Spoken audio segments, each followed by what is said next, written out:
Hey class, all right, back again to discuss Phillis Wheatley.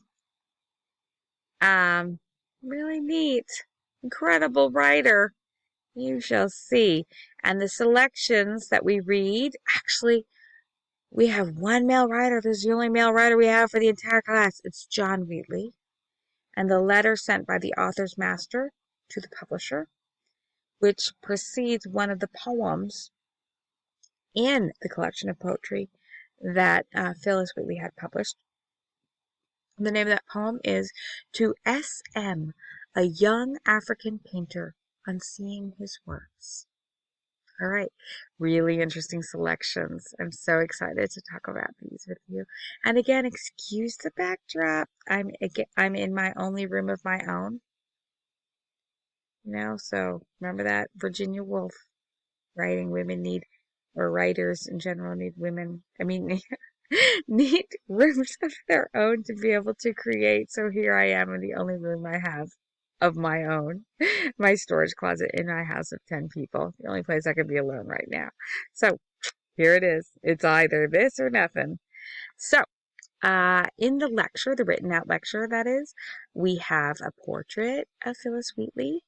Um, that is actually done by Scipio Moorhead, and Scipio Moorhead is the SM, those initials of the poem of hers that we read, to SM. So she's writing this poem to Scipio Moorhead, who is a young African painter, and she wrote it after she saw some of the paintings he made.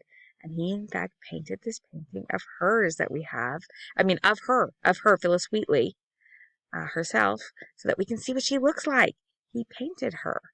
Yeah, so that was the painting that I included so that you could see what Phillis Wheatley looked like.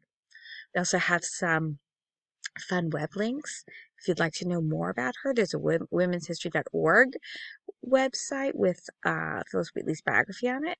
And there's a PBS piece too, but the public broadcasting system, PBS. There's an article in the New Yorker too, which is really intriguing about reclaiming Phillis Wheatley's life through historical research and reimagination of what her life would be like, because we don't always have a lot published, about women in general from this time period, but especially enslaved women, right? We don't have a lot of published about enslaved people, let alone enslaved women. So, yeah, we had to do some research and some reimagining to imagine what her life would have been like. And then we have a website with many of her poems and a YouTube History Channel video discussing Phillis Wheatley's life and her contributions, with Kareem Abdul-Jabbar, the basketball player, narrating. So that's kind of fun too. Yeah. All right. Never did you know that, Kareem Abdul-Jabbar was so interested in history? That's neat that he narrated this video on Phillis Wheatley. Now, Phillis Wheatley lived from about 1753 to 1784, or to about the age of 31. Not very long, but it's pretty amazing all that she wrote in that very short time period that she was alive. Not only that, but during which she was an enslaved person for most of her life. She was born in Africa, probably in either the present day of country of Senegal or Gambia. So right around those two countries on the west coast of Africa. That's where a lot of the slaves came from, or the enslaved people came from, because that's the coast that's closest to um, all the different colonies that imported slaves. And that's how we got slaves, is these colonies. Like some of the countries back at home in Europe didn't allow slavery there, but they would allow it in their colonies over in North America and South America, because there was so much manual labor that had to be performed to be able to keep those colonies going. And they encountered people there that had slaves or were selling slaves. The native population from those areas were sold as slaves, as well as or sold as enslaved people, as well as populations from Africa were sold as enslaved people. So very sad, very tragic, that they would abuse these people's labors by having them work for free, and not letting them have a choice in being able to leave or reject the labor. But this is what happened. It's the sad history of colonization and slavery. Yeah. So it's quite a subject to discuss here. And Phillis Wheatley's life is both incredible and horribly tragic at the same time. So at the age of about 7 or 8, Phillis was kidnapped from her homeland and brought over to well, I say the United States. It wasn't the United States at the time, but became the United States by the end of her life. And she was sold into slavery in America.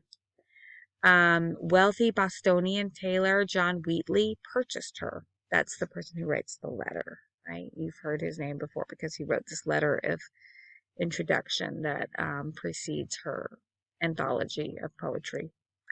Anyway, this tailor, this wealthy tailor, lived in Boston, Massachusetts, and he named her after the slave ship that brought her over from Africa. That slave ship was named Phillis, so he called her Phillis because that's what she came on.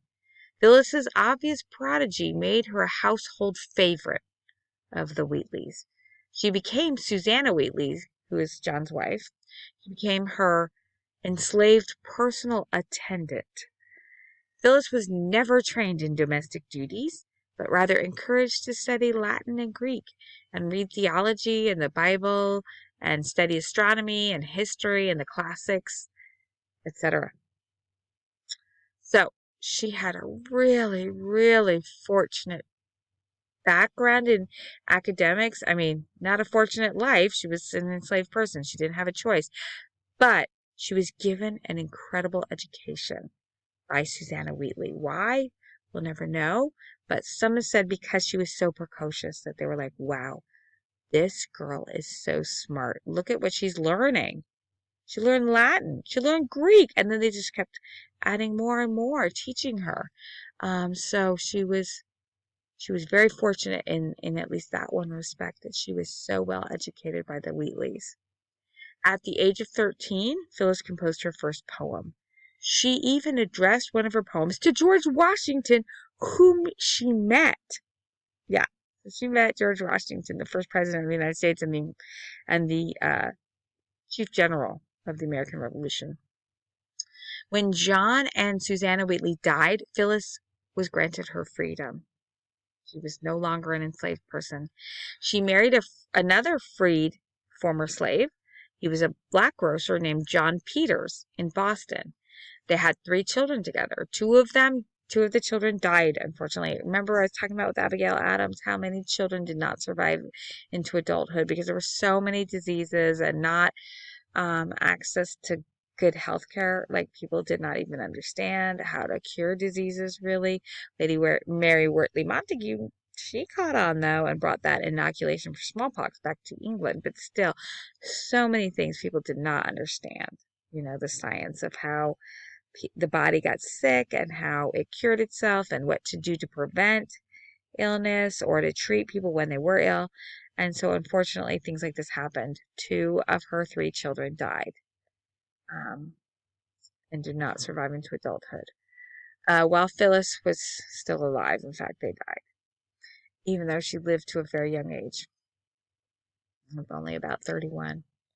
John and Phyllis were unable to make ends meet. And some say that John Peters left Phyllis and their one remaining child. However, remember that article in the New Yorker? Modern research indicates that John Peters may have instead of leaving his wife and child, may have instead been locked up in debtor's prison during this time when the Northeast's economy was collapsing from the costs of the American Revolution. Remember, he was a grocer. And so some feel that he maybe wasn't able to pay the bills he had for renting the space to run his grocery store, and so may have been put in debtor's prison. And that's why Phyllis and her one child died alone. Although Phyllis was trying to sell publishing rights to a second volume of poetry, after she did the first volume, she died in poverty. She tried to do that while she was married to John Peters. She worked as a scrub woman in a dilapidated boarding house before she could secure a publisher. No one has ever found the manuscript for this second volume of poetry that she tried to publish. So that's very sad that she has this entire volume of poetry that never got published and that we no longer have a manuscript for. So we can only imagine how much more she wrote and how incredible those poems would have been, and what a window on those times and her life as an enslaved person um, would have been, and as a person who also gained her freedom. Uh, Philip's third child, or Phyllis's third child, like I said earlier, two of them died before Phyllis died. Her third child actually didn't even survive to adulthood either. It died only hours after Phyllis herself died. So the first two children died, then Phyllis died, and then her next baby died only a few hours after she died. Whether the baby was sick or not, or just died because nobody was taking care of it because she was alone and she died. We don't really know. Anyway, very tragic life for all of them. Phyllis's poetry was written in the neoclassical style of the times. That was what was popular. It was kind of like a reinvention of the classics, like a lot of Greek and Roman symbolism was used in this poetry. Um, a lot celebrated neoclassical virtues and historical accomplishments, because that's what poetry was in the classical times. They celebrated historical events and great battles and great leaders and things like that. And so that's what we see Phyllis's poetry doing. But there's also elements of the immorality of slavery in her poems. It's not like she dedicates a whole poem to that, but we catch snippets here and there in different poems.